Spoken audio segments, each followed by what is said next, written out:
Well, hello! Welcome back to my channel. Joshana here to talk about some friggin' books. Let's get into my 2018 bookish stats. So I have a little spreadsheet that I think I like took someone else's like general idea. Like last year I saw someone, there's always people posting them. I'll share a copy of mine in case anybody cares and likes how mine is. Because I do it a little bit differently than some of the other ones I've seen. Mine is not better nor worse. It's a personal thing, like what you care about tracking. And I'm even actually adjusting it for next year to make it a little more specific on certain things. This is one thing that I'm going to make more specific next year is diverse. I just had it as like, is it diverse? And my options are yes, no, and ish. And the reason I'm changing this is because this is just so generalized and, you know, it's so subjective. What is diverse, right? For me, I tend to say, yes, it's diverse if it has a main character or like a secondary character that plays a pretty important role, or multiple secondary characters who are POC, or maybe there's mental health representation. I largely base it on like, you know, the United States culture, because that's where I am.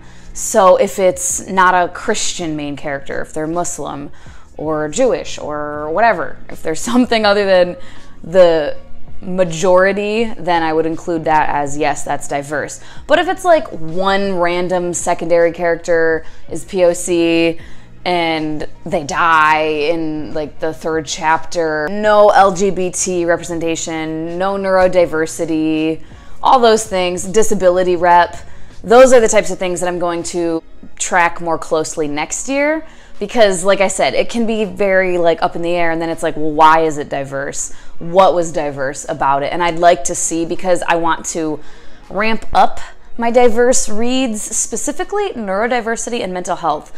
I tend to read a fair amount of books with POC main characters. I do read a fair amount of books with that representation and LGBT, but neurodiversity and mental health and disability rep, I just don't, not for any reason. The books I pick up happen to not have that, so I want to be a little more conscious of that. And I know some people want to be all, oh, just who cares, blah, blah. And like, yeah, I'm still going to pick up books that I want to read, but I'm just going to be more aware. You know, broaden your horizons. There's nothing wrong with that. Then I also track author gender, but I'm actually going to stop tracking that because I pretty much always read mostly female authors. Again, not for any reason. That's just what I gravitate toward, what I pick up. But now, getting into the actual statistics. So I had 97 books attempted this year. One of them was unfinished by the end of the year because it was Storm of Swords, my mass market paperback. I was like 3/4 or more of the way through it. And then on Sunday, on what, the 29th or the 30th? On the 30th, dropped off a rental car and left the book in the rental car. So I don't have it and I wasn't able to complete it. I don't even think I would have been able to anyways. I was traveling, I was, you know, with my boyfriend, visiting people and all that fun stuff. So I wouldn't have been able to finish it anyway. So that one was unfinished. And then there was another one that I didn't count because it was like a writing reference book and I kind of like DNF'd it, but it was a reread anyway. And I just like fizzled out with it and just like pushed it off to the side. So whatever, 97 books attempted, 2 of them like don't count. I had 13 DNFs this year. I don't know if that sounds like a lot to you or not. I've had some people be like, yeah, that sounds like a lot. About a book a month, we'll get into that. So this year I bumped it down to 75 and I ended up completing 82 books this year. And I'll go through months because I stopped doing monthly wrap-ups. So I'm not like telling people how many books I read each month. I don't know if anybody cares, but here we go real quickly. In January, I read 8 books and I DNF'd 1. In February, I read 4 books. February is when I was moving and painting and doing all these things.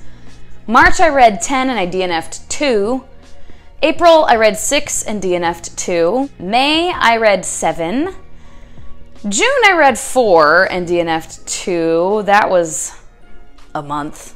That was the worst month of the year for me, just in general in life. July, I read 7, no DNFs. August, I read 9, no DNFs, which was cool. September 5 read, 1 DNF. October 6 read, 3 DNF. It was like a week and a half too. That was when I DNF'd The Wedding Date, and then promptly DNF'd Song of Achilles, and promptly DNF'd Strange the Dreamer, like all within like a week and a half. November was better, I read 9 and I only DNF'd 1. And then December, I read 7 and only DNF'd 1. All right, so getting into the nitty gritty, diverse reads this year. And again, this is very subjective, and I don't know, you might, if you looked at my like yes, no-ish, you might be like, no, I would say yes, or I would say no, or whatever. But what I have is 47.3% were not necessarily diverse. Again, they could have had secondary characters or tertiary characters, but just not like enough for me to feel like you could say this book is diverse. And then yes was 37.6, not terribly far behind, but a little bit. And then ish was 15.1. And author gender, as you can see, like I said, it's like 75.3% female and 24.7% male. So almost about 3/4 female authors and about 1/4 male. So for the general genre, some of them, when the pie chart got too small, the like numbers went away, so I'll just read those off. Starting from the smallest one, which I think doesn't show up on the pie chart, poetry, 1%. I read one thing of poetry this year. I don't even remember what it was. Nonfiction, 3.1%. It was only like 3 books. Novellas, 6.3%. Comics and or graphic novels, 9.4%. And then novels, 80.2%. Clearly, I mostly read novels. And then specific genres, so kind of breaking it down a little bit more. Again, I'll start from the smallest and go up. Nonfiction and memoirs, both were 3.1%. Classics and other are both 4.1%. Other is just, I had like the one poetry and then like a cozy mystery thrown in there randomly. So that's what other is. Oh, historical fiction also 4.1%. I'm gonna bump that up next year. General fiction, 5.2%. This is stuff that I didn't necessarily think could be considered literary fiction, or, you know, maybe it's like the chick lit type stuff that I hate that genre name. I consider that to be just kind of general fiction, whatever. But then literary fiction, 6.2%. And I just, again, this is like me deciding something is literary fiction or not. I don't know. High fantasy, 7.2. That's like the, you know, Game of Thrones type shit. Contemporaries, 10.3%. Urban fantasy, 15.5%. And then just general fantasy that isn't considered urban fantasy or high fantasy is 32%. So mostly that. For the book format, Audible is 1%. I listened to one book on Audible. Audio for Overdrive/Libby, 3.1%. Ebooks for Hoopla, 3.1%. And then physical/audio. So I do this sometimes where I'm reading the book physically but also listening to the audiobook. That was 3.1%, and then audio on Hoopla, also 3.1%. Ebooks that I owned, that are on my Kindle, that are mine, 4.3%. NetGalley books, 4.3%. Physical library books, 35.4%, and then physical books that are mine, 43.7%. So I'm pretty good at reading my own books. So for the age genres, young reader, 2%. I read a couple of my like scholastic chapter books, fun times. General is 6.1%. Middle grade, 9.2%. YA, 42.9%. And then adult is 39.8%. On to the ratings. I will, the star ratings. And this is translated from my 1 to 10. So this is like a 1 to 5 rating. And I'm gonna start with 2-star and go up to 5-star. I do not have any 1-star books. I typically don't, because if I'm reading a book and I'm getting that feeling that it's gonna be a 1-star read, I will just DNF it. Although looking back, one book that I feel like I might, yeah, man, The Beautiful and Damned, I think might actually be a 1-star read. So I'll say that is my only 1-star read for the year. But 2-star, 6.2% were 2-star reads. I don't do 2.5 stars. I jump right up to 3-star, so 3-star reads, 35.8%. That is the largest chunk, is 3-star reads, so kind of mediocre. 3.5-star reads, 14.8%.